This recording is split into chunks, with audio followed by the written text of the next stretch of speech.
Pemirsa masih di Market Review dan kita masih membahas topik alternatif pendanaan infrastruktur daerah terdampak COVID-19. Pak Satria, kita lanjutkan kembali, Pak. Ya, tadi sudah dijelaskan dari sisi bunga ini adalah 0% dan ditanggung oleh pemerintah pusat. Artinya ini adalah merupakan instrumen bantuan kepada pemerintah daerah. Sebelumnya pemerintah pusat juga sudah memerintahkan kepada pemerintah daerah untuk mengalihkan fokus dari APBD untuk penanganan COVID-19. Nah, untuk khusus instrumen ini, mekanismenya seperti apa, Pak Satria? Apakah ini khusus kepada untuk pemulihan dan apakah daerah-daerah yang terdampak wajib untuk mengajukan pendanaan ini? Ya.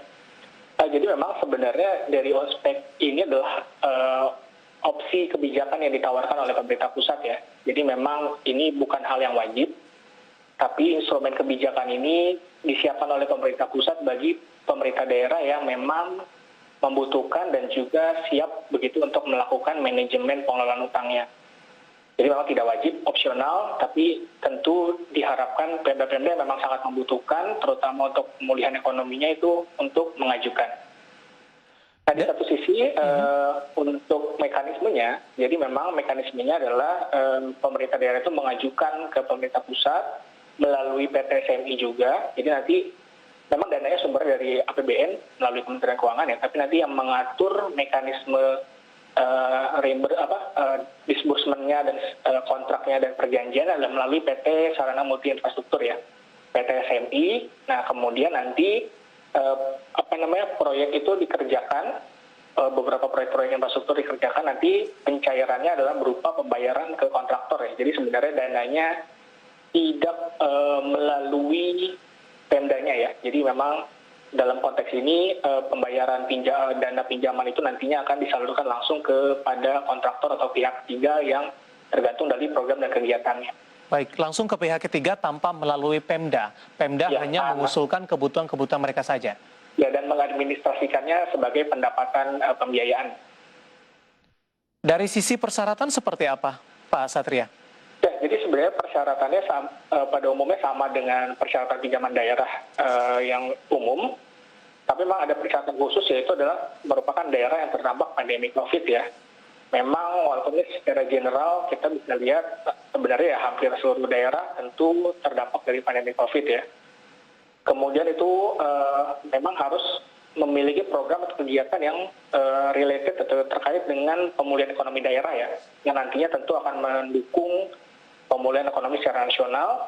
Kemudian ada persyaratan umum lainnya itulah jumlah sisa pinjaman maksimum 75% dari pendapatan umum APBD tahun sebelumnya dan juga memenuhi kriteria debt service coverage ratio di atas 2,5.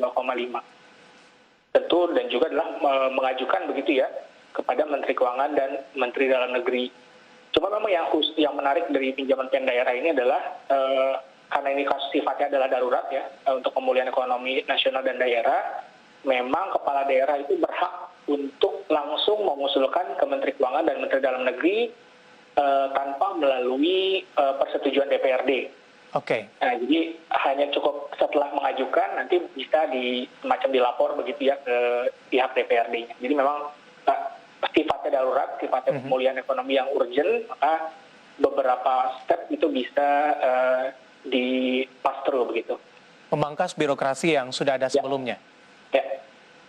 Dari sisi kegiatan ataupun program yang mendapat dibiayai oleh pinjaman daerah ini ketentuannya seperti apa, Pak Satria? Ya, jadi memang sebenarnya ketentuannya umum ya, artinya tidak spesifik mengacu pada hanya infrastruktur saja atau seperti apa ya. Jadi memang basically adalah hampir seluruh program kegiatan Pemda yang memang ditujukan untuk pemulihan ekonomi nasional. Ya, memang kalau secara infrastruktur itu memang sudah ada yang diajukan adalah untuk pembangunan atau pengembangan rumah sakit, termasuk juga alat kesehatannya, pasar, jalan dan jembatan, irigasi, air bersih, pengendalian banjir, stadion, perumahan publik, dan seterusnya. Selain memang nantinya ada program-program spesifik ya yang memang ditujukan langsung kepada masyarakat untuk bisa mengenerate mungkin daya beli masyarakat sehingga nantinya akan membantu memulihkan perekonomian daerah dan juga pemulihan ekonomi nasional. Ada ketentuan dari sisi kuota, Pak, di luar dari persyaratan yang sudah Anda jelaskan tadi? Jadi sebenarnya bukan kuota ya, tapi lebih ke ketersediaan anggaran ya. Jadi memang untuk tahun 2020 sendiri, pemerintah pusat itu menganggarkan pinjaman daerah ini dalam APBN sebesar 20 triliun ya. Dan untuk tahun 2021 ini dianggarkan untuk di APBN adalah 10 triliun, namun didukung juga oleh sumber dana dari internal PT SMI ya. Jadi untuk tahun 2021 nanti ada yang source of fund-nya dari APBN dan juga ada yang source of fund-nya dari PT SMI. Nah itu totalnya adalah 15 triliun, 10 triliun dari APBN, 5 triliun dari PT SMI. Baik, tahun anggaran 2020 Pendaerah dianggarkan sebesar 20 triliun rupiah. Bagaimana pelaksanaan sampai sejauh ini, Pak Satria? Ya, jadi memang karena ini adalah pinjaman Pendaerah ini sifatnya memang komitmen dulu ya, artinya dari tahun 2020 tadi sudah dianggarkan 20 triliun, yang sudah ada komitmen fasilitas pinjaman adalah terhadap 28 pemerintah daerah ya, termasuk provinsi dan kabupaten kota. Itu nilai komitmennya adalah 19,13 triliun. Nah memang kita belum dapat angka realisasinya ya, dari 20 triliun dan fasilitas 19 triliun itu berapa yang sudah terrealisasi. Jadi memang hampir begitu ya, bisa dibilang hampir memenuhi target dari APBN tadi yang 20 triliun. Baik, sementara untuk tahun anggaran 2021, apakah sudah ada yang mengajukan? Nah ini yang menarik ya, dari tahun 2021 memang kalau kita lihat program atau kebijakan pinjaman daerah ini kan memang fast track ya, kita bisa bilang ya, artinya pada saat terjadinya pandemi, pemerintah pusat mungkin masih menyiapkan berbagai macam instrumen kebijakan untuk pemulihan ekonomi begitu ya. Jadi memang pada saat itu kalau nggak salah ini diterbitkan bulan Juli ya. Jadi kebijakan ini baru mulai Juli, sehingga hanya sedikit begitu tahun 2020 itu Pemda yang mungkin siap dan berminat begitu untuk menyiapkan atau menerima fasilitas pinjaman daerah ini ya.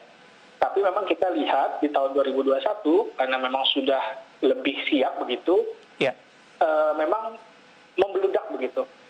Jadi tahun 2021 itu terdapat 80 ya, jadi tahun sebelumnya hanya 28, sekarang ada 80 Pemda, dan pinjaman itu usulan yang diterima oleh Menteri Keuangan adalah 48 triliun dari tadi kalau kita lihat anggarannya ada 15 triliun ya. Jadi memang bisa dibilang oversubscribe atau peminatnya membludak. Nah ini memang nanti mungkin Menteri Keuangan akan melakukan mekanisme seleksi ya, memang yang mana yang lebih prioritas mungkin begitu. Baik, skala prioritas kemudian daerah-daerah mana saja yang paling terdampak dan sangat membutuhkan dalam pemulihan ekonomi nasional pasca pandemi COVID-19. Pak Satria, kita akan jeda kembali, kita masih punya satu segmen lagi, nanti kita akan lanjutkan, dan pemirsa bersama kami, Marga Rivi akan segera kembali usai jeda berikut ini.